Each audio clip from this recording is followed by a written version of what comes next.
அதை வச்சு தான் டிஜிட்ஸ் எவ்வளோன்னு கண்டுபிடிக்க முடியும்.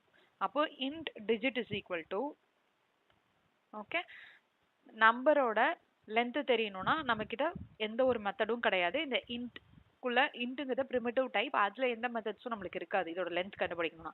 அதனால இந்த நம்பரை நம்ம ஸ்ட்ரிங்கா கன்வெர்ட் பண்றோம். ஸோ அதனால ஸ்ட்ரிங் டாட் வேல்யூ ஆஃப் உள்ள வந்து அந்த நம்பர் டாட் ஸ்ட்ரிங்கா கன்வெர்ட் ஆயிடும். அதுக்கப்புறம் நம்ம அதோட லென்த் கண்டுபிடிக்கிறோம். ஸோ கண்டுபிடிச்சிங்கன்னா எனக்கு இதோட லென்த் எவ்வளோங்கிறது தெரிஞ்சிடும்.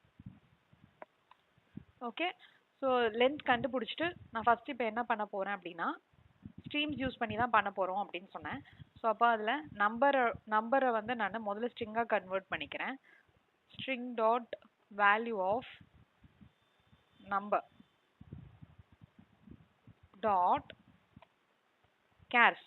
ஓகே ஸோ நம்மளுக்கு string dot value of number dot chars கொடுக்கும்போது என்ன கிடைக்குது, நம்மளுக்கு ஒரு இன் ஸ்ட்ரீம் கிடைக்குது. ஓகேவா, இப்போ நம்மளுக்கு அதை வந்து நான் ஃபார் ஈச் யூஸ் பண்ணி பிரிண்ட் பண்றேன். கேர்ஸ் டாட் ஃபார் ஈச் உள்ள வந்து system dot out dot println கொடுக்குறேன். ஓகேவா, ஓகே ஸோ பிரிண்ட் மட்டும் பண்ணியிருக்கோம். இப்போ நம்மளுக்கு இந்த கேர்ஸ் எல்லாம் எந்த மாதிரி பிரிண்ட் ஆகுதுன்னு பார்க்கலாம். ஸோ இந்த ப்ரோக்ராம் ரன் பண்ணுறேன். ஸோ நம்பர் என்டர் பண்ண சொல்லுது. ஸோ நான் சிம்பிளாக இப்போ நான் 153 கொடுக்குறேன். ஸோ 153ல நம்மளுக்கு 49, 53, 51 பிரிண்ட் ஆயிருக்கு.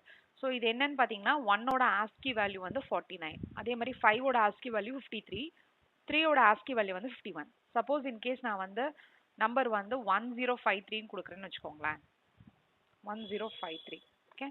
ஸோ இதோடது பாருங்க 49, 48, 53, 51 வந்திருக்கு. அப்போ 0ஓட ஆஸ்கி வேல்யூ என்ன 48. ஓகேவா. ஸோ இப்போ நான் என்ன பண்ண போறேன் அப்படின்னா